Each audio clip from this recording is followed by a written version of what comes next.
Hi, boys and girls. Thanks for joining me again today for another read aloud. I'm going to read you one more book by Kevin Henkes today. He wrote this book called Sheila Rae the Brave, and he also illustrated it as well. And again, this is another great book for making text-to-self connections. So as you're listening to the story, I want you to think about the connections you can make to your own life. Maybe what happens to the characters will remind you of something that's happened to you. So, listen and enjoy, and then we'll talk about our connections. Sheila Rae the Brave. Sheila Rae wasn't afraid of anything. She wasn't afraid of the dark. She wasn't afraid of thunder and lightning. And she wasn't afraid of the big black dog at the end of the block. He looks scary to me. At dinner, Sheila Rae made believe that the cherries in her fruit cocktail were the eyes of dead bears, and she ate 5 of them. At school, Sheila Rae giggled when the principal walked by, and when her classmate Wendell stole her jump rope during recess, Sheila Rae tied him up until the bell rang. "I am very brave," Sheila Rae said, patting herself on the back. Sheila Rae stepped on every crack in the sidewalk without fear. When her sister Louise said there was a monster in the closet, Sheila Rae attacked it. And she rode her bicycle no-handed with her eyes closed. "Yeah, yeah, Sheila Rae," her friends yelled, clapping their hands.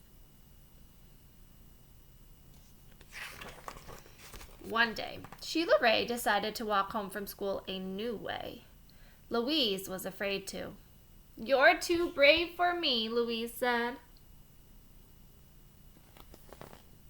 "You're always such a scaredy cat," Sheila Rae called. "Am not," whispered Louise. Sheila Rae started off skipping. "I am brave," she sang. "I am fearless." She stepped on every crack. She walked backwards with her eyes closed. Look who's following her along the way. Louise.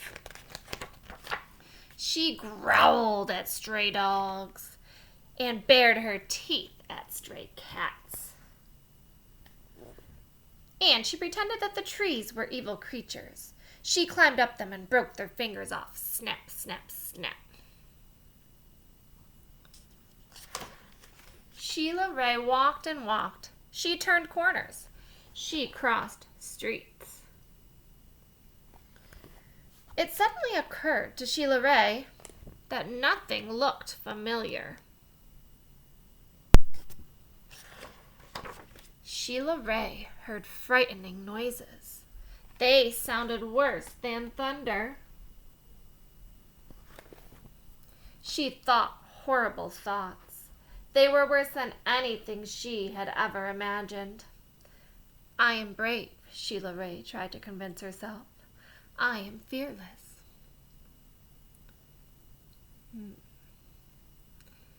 Maybe you felt like this before, where you were starting to feel scared about something, but you had to tell yourself to be brave. I wonder if that's ever happened to you.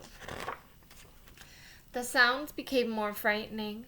The thoughts became more horrible. Sheila Rae sat down on a rock and cried. "Help!" she sniffed. She thought of her mother and her father and Louise. "Mother! Father! Louise!" she cried. You can't be brave all the time, can you? Sometimes you get scared. "Here I am," a voice said. "Louise!" Sheila Rae hugged her sister. "We're lost," Sheila Rae said. "No, we're not," said Louise. "I know the way home. Follow me."